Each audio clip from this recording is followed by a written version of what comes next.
Hello दोस्तों, आज हम करने वाले हैं हरियाणा करंट अफेयर्स मई 2020। ओके, तो मई के मंथ की जो है वो करंट अफेयर्स हम इस पे करने वाले हैं। आज की वीडियो में आपको जो है वो जनवरी से लेकर के जो है आगे फर्दर जो भी जो है मंथ आएगा वो आप जो है करंट अफेयर हरियाणा की हमारे चैनल पे देख सकते हैं। बड़े अच्छे से जो है वो आपको समझाया जाएगा।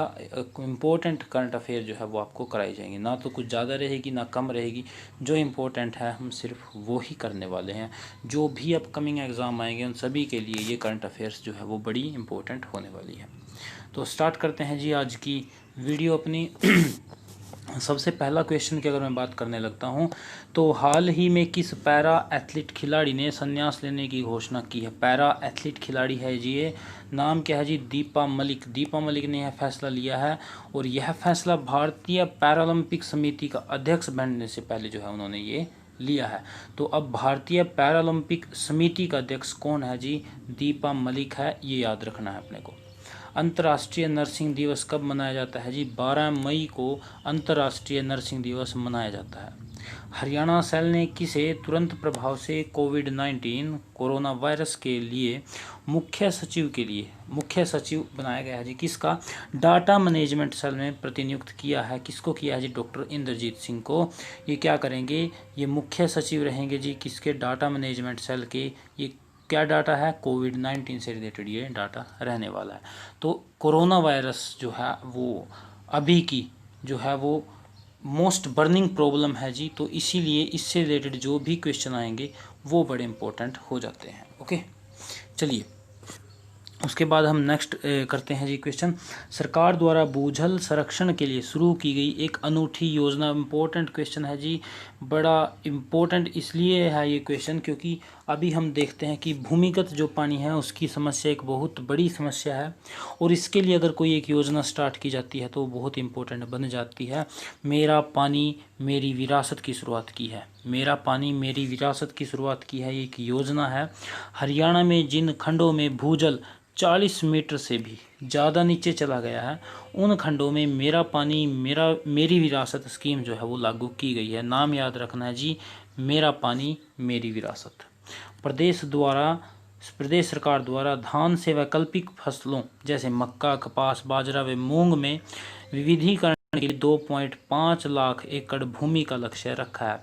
अब ये भी बताया गया है कि धान जो है वो कम से कम लगानी है ताकि ज़्यादा से ज़्यादा पानी हम बचा सके और इसके साथ इसकी जगह पे दूसरी फसलें हम ले सकते हैं। मक्का है, कपास, बाजरा, मूंग है। ओके, इस प्रकार की फसलें ली जा सकती हैं। इस फसल विविधीकरण से लगभग 85 से 90% पानी की बचत की जा सकती है। जो हम बर्बाद करते हैं तो 85 से 90% पानी जो है वो बचाया जा सकता है। एक धान की फसल की सिंचाई के लिए 80 लाख लीटर पानी की खपत होती है। इतनी ज़्यादा फसल जो है, इतना ज़्यादा पानी जो है वो 1 एकड़ में ही जो है उसकी खपत होती है। मेरा पानी मेरी विरासत योजना के अंतर्गत धान के स्थान पर अन्य वैकल्पिक फसलों को जो है उगाकर विविधीकरण करने की एवज में किसानों को प्रति एकड़ कितनी प्रोत्साहन राशि दी जाएगी? 7,000 रुपये प्रति एकड़। मतलब आप धान की जगह पे इन वैकल्पिक फसलों को अगर लगाते हो तो आपको 7,000 रुपये प्रति एकड़ जो है प्रोत्साहन राशि जो है वो दी जाएगी। उसके बाद है मेरा पानी मेरी विरासत योजना कितने खंडों में शुरू की जाएगी? ये है जी 8 खंडों में। कहाँ कहाँ है? जहाँ पे 40 मीटर से ज़्यादा जो भूजल है वो चला गया है वहाँ पे है। तो फतेहाबाद जिला का रतिया है, कैथल जिले का सिवान है, गुला और कुरुक्षेत्र जिले के पीपली हैं जी, शाहबाद है, बबैन है, इस्माइलाबाद और सिरसा जिले का सिरसा खंड इसमें जो है वो शामिल है। इनको चिन्हित किया गया है जहां भूजल कहां से ज़्यादा है जी? 40 मीटर से ज़्यादा नीचे है। इन 8 खंडों में धान का कुल क्षेत्र 2,06,000 हेक्टेयर था। इस बार 50% क्षेत्र अर्थात 1,03,000 हेक्टेयर क्षेत्र में धान के स्थान पर वैकल्पिक फसलों की खेती होगी। मतलब इन 8 खंडों में 50% जो है वो धान कम किया है। ओके, राज्य में सूक्ष्म सिंचाई को बढ़ावा देने के लिए कुल लागत का कितने प्रतिशत का अनुदान सरकार द्वारा दिया जा रहा है? सूक्ष्म सिंचाई होती है, ऐसे नहीं है कि खुले में ऐसे पानी चला दिया। हर एक पौधे की जो है वो जड़ में डायरेक्ट पानी जाता है, उसको सूक्ष्म सिंचाई हम बोल सकते हैं। तो 85% अनुदान सभी वर्ग के किसानों के लिए 2019 से दिया जा रहा है। ठीक है जी। उसके बाद हम क्वेश्चन की तरफ बढ़ते हैं। 2019-20 तक कितने लाख हेक्टेयर को सूक्ष्म सिंचाई के तहत कवर किया गया है? 1.0 लाख हेक्टेयर, इतना हेक्टेयर जो है वो सूक्ष्म सिंचाई के तहत कवर किया गया है। प्रधानमंत्री फसल बीमा योजना के तहत अब तक कितने किसानों को योजना के तहत पंजीकृत किया गया है? 37 लाख किसानों। किस योजना के तहत? प्रधानमंत्री फसल बीमा योजना। उसके बाद है कि हरियाणा में वर्ष 2018-19 में खाद्यान्न उत्पादन कितने मीट्रिक टन हुआ? इम्पोर्टेंट है जी, 44 लाख मीट्रिक टन जो है वो खाद्यान्न का उत्पादन होता है 2018-19 में। कहाँ पे? हरियाणा में। हरियाणा सरकार ने किसे तुरंत प्रभाव से कोविड-19 के कारण ट्रेनों के माध्यम से घरों को जा रहे प्रवासी श्रमिकों की आवाजाही के लिए अम्बाला जिले में नोडल अधिकारी नियुक्त किया है? मतलब अब जो है ये प्रवासी श्रमिकों को उनके घर की तरफ जो है वो रवाना करेंगे। किसको किया है जी? Haryana state cooperative federation of sugar mills limited के प्रबंधक है श्री शक्ति सिंह, IAS हैं ये। ओके, श्री शक्ति सिंह को इनके प्रवासी श्रमिकों के लिए जो है वो अधिकारी नियुक्त किया गया है। प्रदेश के सभी निराश्रय पशुओं विशेषकर गाय और नंदियों को प्रदेश की सभी गौशालाओं में आश्रय प्रदान करने के उद्देश्य से प्रदेश में किस समिति का गठन किया जाएगा? आप देख सकते हो कि शहर में, गांव में, हर जगह पे आपको आवारा पशु देखने को मिलेंगे और इनमें सबसे ज़्यादा संख्या है गायों की। तो इनको कंट्रोल करने के लिए जो है वो समिति का गठन किया गया है। पशुधन सर्वेक्षण समिति का जो है वो गठन किया गया है।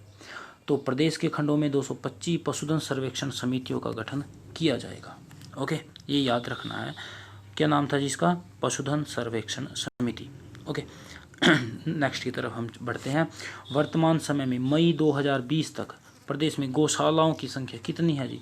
600 गौशालाएं हैं जी हमारे हरियाणा में। अभी तक मई 2020 तक की मैंने बात की है।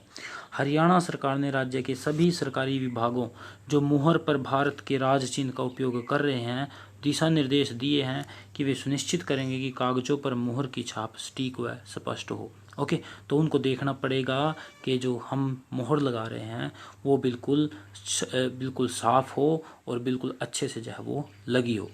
ओके, अंतर्राष्ट्रीय जैव विविधता दिवस ये याद करना है जी, 22 मई को जो है जैव विविधता दिवस मनाया जाता है। अगर हम इसकी थीम की बात करते हैं अब की बार 2020 की, तो इसकी थीम क्या थी जी? हमारी समस्याओं का समाधान प्रकृति में ही निहित है। मतलब बात ये है कि जो हमारी समस्याएं हैं उनका जो समाधान है वो हम प्रकृति से ही निकाल सकते हैं। उसके बाद हरियाणा के किस जिले में लगभग 14 करोड़ रुपए की लागत से राज्य का पहला ग्रिड से जुड़ा 1.2 मेगावाट क्षमता का बायोगैस आधारित पावर प्लांट चालू किया गया है? इम्पोर्टेंट है जी, इम्पोर्टेंट है। बायोगैस आधारित पावर प्लांट कहाँ पे है? 14 करोड़ रुपए लगे हैं जी। क्षमता कितनी है? 1.2 मेगावाट। जींद जिले का है मोरखी गांव। कहाँ है जी? जींद जिले का है मोरखी गांव। वहाँ पे पहला बायोगैस आधारित पावर प्लांट जो है वो चालू किया गया है। ओके, याद रखना है अपने को। हरियाणा सरकार ने प्रदेश की पहली सरकारी जैविक प्रमाणीकरण एजेंसी स्थापित करने का निर्णय लिया है। इसकी स्थापना कहाँ की जाएगी? किसकी जी? सरकारी जैविक प्रमाणीकरण एजेंसी। ओके, सरकारी जैविक मतलब जो जैविक खेती करते हैं उससे रिलेटेड है ये। ओके, तो इसकी स्थापना कहाँ पे की जाएगी जी? इसकी स्थापना चौधरी चरण सिंह हरियाणा कृषि विश्वविद्यालय हिसार में जो है इसकी एजेंसी को स्थापित करने की अनुमति प्रदान की गई है। ओके, ये याद रखना है। भारतीय नेवी में जेसीओ के पद पर कार्यरत झज्जर के गांव कबलाना के जवान गौरव दत्त शर्मा सोमालिया में शहीद हो गए। सोमवार को तिरंगे में लिपटा जवान अंतिम विदाई दी गई। ओके, ये शायद बीच में एक अलग सा जो है वो आ गया था। ओके, इसको हम थोड़ा इग्नोर करेंगे। ओके, वैसे ये इग्नोर की बात नहीं है, हमारा कोई एक जवान जो है वो शहीद हुआ है, बट हम ये करंट अफेयर्स की वीडियो है, हम इसमें इस टाइप की अगर बात करेंगे तो वो अच्छा नहीं रहेगा। ओके, चलिए, पंजाब एवं हरियाणा हाईकोर्ट के अधिवक्ता नरेश सिंह शेखावत, ओके, हरियाणा कोर्ट के अधिवक्ता हैं ये नरेश सिंह शेखावत। वरिष्ठ अतिरिक्त महाधिवक्ता नियुक्त किया गया है, ये किस जिले से हैं जी? महेंद्रगढ़ जिले से हैं, याद रखना है। हाई कोर्ट के अधिवक्ता थे, उनको वरिष्ठ अतिरिक्त महाधिवक्ता जो है वो नियुक्त किया गया है। नरेश सिंह शेखावत महेंद्रगढ़ जिले से बिलोंग करते हैं। हरियाणा राज्य जैव विविधता बोर्ड के चेयरमैन कौन है? ये हैं जी गुलशन आहूजा। खाद्य नागरिक आपूर्ति और उपभोक्ता मामले में विभाग के निदेशक कौन है? खाद्य नागरिक आपूर्ति में चंद्रशेखर खरे। उसके बाद है हरियाणा के किस विश्वविद्यालय में मानव संसाधन प्रबंधन निदेशालय तथा भाषाएं एवं हरियाणवी संस्कृति विभाग के सहयोग से भाषा कौशल पर 3 सप्ताह का ऑनलाइन रिफ्रेशर कोर्स आयोजित किया गया है। ओके, तो भाषा कौशल पर 3 दिन का जो है ऑनलाइन रिफ्रेशर कोर्स आयोजित किया गया है। चौधरी चरण सिंह हरियाणा कृषि विश्वविद्यालय में ये काम किया गया है। ओके, हरियाणा संस्कृत अकादमी ने प्रदेश मुख्यालय में किस विषय पर 1 दिवसीय अंतर्राष्ट्रीय संस्कृत वेबिनार का आयोजन किया है? ये किया है जी संस्कृत संस्कृति एवं स्वास्थ्य संरक्षण। ओके, तो ये विषय क्या रहा है जी? संस्कृत संस्कृति एवं स्वास्थ्य संरक्षण, इस विषय पर ये आयोजन हुआ है। ओके, और संगोष्ठी में लगभग 1000 के लगभग जो है वो तकनीकी के माध्यम से प्रतिभागी सम्मिलित हुए हैं। हरियाणा संस्कृत अकादमी के निदेशक कौन है? ये बड़ा इंपॉर्टेंट बन जाता है जी। कौन है जी? सोमेश्वर दत्त शर्मा। उसके बाद है हरियाणा में न्याय वितरण प्रणाली में अधिक तेजी लाने और पारदर्शी बनाने के लिए किस सिस्टम को लागू किया गया है जी? इंटरऑपरेबल क्रिमिनल जस्टिस सिस्टम, जो कि क्रिमिनल जस्टिस सिस्टम के सभी स्तंभों की जानकारी और एनालिटिक्स के आदान प्रदान एक सामान्य मंच है। ओके, तो ये जो है करप्शन को रोकने के लिए एक ये ऐसा मंच, ऐसा सिस्टम जो है वो बनाया गया है। उसके बाद है चौधरी चरण सिंह हरियाणा कृषि विश्वविद्यालय के किस कृषि प्रौद्योगिकी प्रशिक्षण एवं शिक्षा संस्थान द्वारा कृषि और रोजगार सृजन के लिए एकीकृत गतिविधियों से कौशल वृद्धि पर 5 दिवसीय वेबिनार आयोजित किया गया है? ये है जी साइना नेहवाल कृषि प्रौद्योगिकी प्रशिक्षण एवं शिक्षा संस्थान हिसार में। उसके बाद है हरियाणा बिजली वितरण निगम। ओके, उपभोक्ताओं के लिए मीटर रीडिंग गलत होने की स्थिति में किस सुविधा को शुरू की? ये इंपॉर्टेंट है, ये बहुत ज़्यादा एक समस्या है ये मीटर रीडिंग की।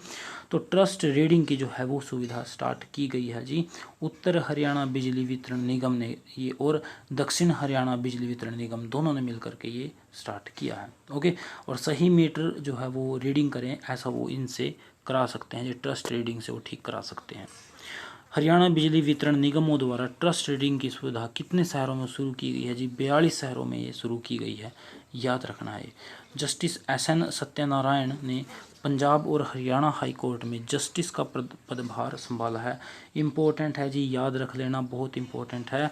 हरियाणा हाई कोर्ट में जस्टिस का पदभार संभाला है जस्टिस SN सत्यनारायण ने। पंजाब एवं हरियाणा हाई कोर्ट में जजों की कितनी संख्या होती है? इम्पोर्टेंट है जी, हरियाणा के लिए 56 जजों की जो है वो संख्या होती है, याद रखना है। और जस्टिस कौन बने हैं जी? SN नारायणा। हरियाणा हाईकोर्ट के चीफ जस्टिस कौन है? यहाँ पे मैंने जस्टिस की बात की, चीफ जस्टिस की नहीं बात की थी। ये है जी रविशंकर झा। रविशंकर झा हैं, RS झा जिनको हम बोल सकते हैं। तो ये याद रखना है कि जस्टिस अभी बने हैं SN नारायणा और चीफ जस्टिस हैं रविशंकर झा। उसके बाद है हरियाणा के मुख्यमंत्री मनोहर लाल ने गाड़ियों की लोडिंग और अनलोडिंग के लिए किस मशीन के डेमो का निरीक्षण किया है? पोर्टेबल इलेक्ट्रॉनिक वेइंग मशीन का जो है वो निरीक्षण किया है, ताकि गाड़ियों में लोडिंग और अनलोडिंग आराम से हो सके। कुश्ती संघ ने खेलो इंडिया की लिस्ट से कितने हरियाणवी पहलवानों का नाम हटाया है? ये हटाया जी 36 खिलाड़ियों का, और देश से कुल 101 पहलवानों के नाम हटाए गए हैं। सबसे ज़्यादा कहाँ से हटाए गए? हरियाणा से। उसके बाद है हरियाणा के किस विश्वविद्यालय ने कोरोना के कारण मौत का शिकार हुए लोगों के आश्रितों के लिए अतिरिक्त सीट आरक्षित की है? ओके, ये की है जी गुरु जम्भेश्वर विज्ञान एवं तकनीकी विश्वविद्यालय ने। ओके, हरियाणा राज्य की पहली टनल युक्त मंडी कौन सी बनी है? हिसार बनी है जी। और हरियाणा की किस पंचायत को ग्राम पंचायत डेवलपमेंट प्लान अवार्ड 2020 के लिए चुना गया? इंपॉर्टेंट है जी, ग्राम पंचायत डेवलपमेंट प्लान अवार्ड ये है जी काहनौर, रोहतक जिले में है जी काहनौर। कोविड-19 महामारी के दौरान हरियाणा सरकार ने विद्यार्थियों की पढ़ाई जारी रखने के लिए किस मोबाइल ऐप को लॉन्च किया है? पढ़ता हरियाणा, इंपॉर्टेंट क्वेश्चन है जी। पढ़ता हरियाणा को लॉन्च किया है हरियाणा सरकार ने विद्यार्थियों के लिए, जो घर बैठ के अपने मोबाइल से पढ़ सकते हैं। हरियाणा सरकार ने कैंसर और किडनी रोगियों के लिए कितने रुपए की पेंशन देने का निर्णय लिया है? 2250 रुपये का।